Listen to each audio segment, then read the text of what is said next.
numbers from that first set, which was completely dominated by the ladies from Region 6. No surprise. Those 13 attack points, they came from various sources. Gonzaga, Danila, Quijano. And boy, look at the blocks of St. Lasal. Obvious. Yan ang problems. Oh. Alam mo, titingnan mo usually dyan yung blocks, errors dyan. Kung pwede magkapareho actually sa attacks, pero those are the deciding stats. Blocks at saka errors. Well, now it's a completely new set. FEU can regroup from that. Giselle C back in the lineup as their setter to begin set number 2, which Kimberly Mendez starts off with a nice serve. Here's Vargas going across, Danila on the dig, Mendez on the back set now for Gonzaga, barely missing the antenna. Gonzaga holding on to the bar for balance. Here is Dolar going to Mendez, Pati Orindain, and that one drops in. You know, the problem of FEU in the B-League in this particular conference, they have not in all their games strung together points more than 4 in a row. If they can at least get something going in terms of a scoring run, could the game be different for them? That's something that remains to be seen. Well, they need to pick it up. They've already dropped the first point. Here, Eulalio on that runner. Nice dig by Beauty, who's playing really well. Now Beauty has to give up a free ball. Here is Agno. Back set, Eulalio, they go to the runner again, and if they can get to Eulalio on that running attack, that is very hard to stop. Actually, that's so true, and as long as he is able to mix up her punches, as long as FEU's ball control is maintained, they could get some scoring going here, in not just in 2 points, 3-point clusters, maybe 5, 6 points, could, there was no whistle. There was no whistle. There was no whistle. So si Giselle C will have to do it again. They're tied at 1. Philip Season, our first referee, saying, dali, hindi ko pinaanda rin EDSA, yung iskinit muna. In the meantime, left violation yan. There's a bit of a lift. There was a push. It was clear of that. And FEU is ahead 2-1. That's right. Ito si ang kwento pa dito kay Giselle C. Actually got in as a scholar also para dito sa FEU. So she's a full scholar. And she's really earning it right here. Here's Espelita now. Vargas off the block, and that's the kind of power you want to see from her. Good decision to go to Vargas at that particular spot. She went down the line. You know, the impeccable blocking of St. Pascal in the first set, capitalized by Dolar. Why not capital Dolar? Quijano with 2 blocks each. Uso ngayon yan, pinag-uusapan yan.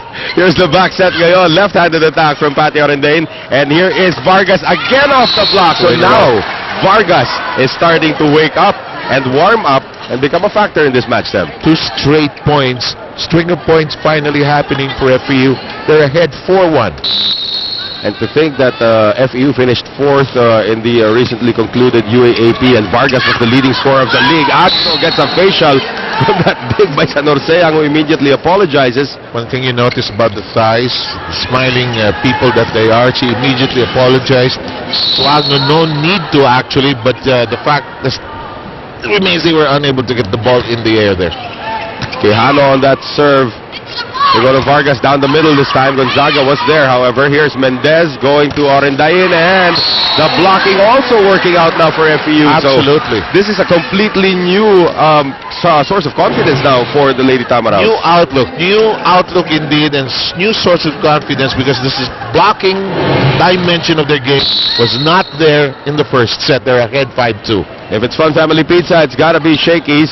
Eulalio, nice serve. De Lotindo had to run to that one. Janice Dolar on the angle, and that was a good one there coming from Dolar, who's actually keeping Kathy Abayon on the bench. Back row of FEU needs a little more confidence that they can get the ball in the air. They're out of position.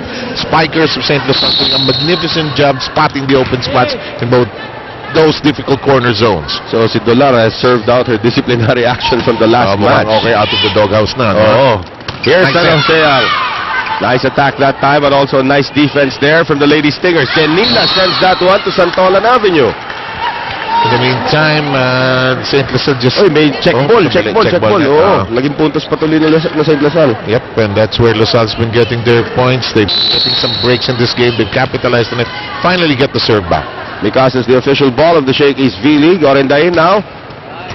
Nice serve there to Vargas. And here is Espelita putting everything into that one. Espelita going to Vargas, sweeping it across. Nice dig from Mendez. Denila! Tied at 5 now, Sam. Can't help but be impressed, Noel, with the ability of the spikers of St. Lasal, despite this difficult set, to find the hook and the opportunity to contort her body to go to that open zone. Again, it also helps that she's a beach volleyball specialist. Good point. And here is Orenday now into the net. So that gives the lead back to FEU, 6-5. Bit of hesitation on the jump serve of Patty. Again, she took her eye off the ball, and then she was looking at the zone rather than at the ball. And believe it or not, that is the first service error for St. LaSalle, and it comes in the second set. Vargas with 6 attack points, the with 5 so far. Now also with an ace, so na gumaganda na yung laro ni Vargas, scoring on every facet of the game here in the second set. Axel is the official outfitter of the Shake East League. Vargas trying to protect this 2-point lead with this serve. Matalim na serve at medyo napakanan. Masama alignment. Baka kotse ko ngayon. Pag binibitiwan yung manibela, kumakanan ang isa. Maangal. Yung serve ni Vargas, hindi siya sure kung pupunta siya doon sa dulo o doon. Gamble talaga yung front row, palalandingin niya serve mo. Right. And here is Espelita. Dolar getting it across. Looks like there could be a lifting violation. Yes, it is. So 8-6 right now. FEU has turned things around, at least for the moment, here in set number 2. We will be right back.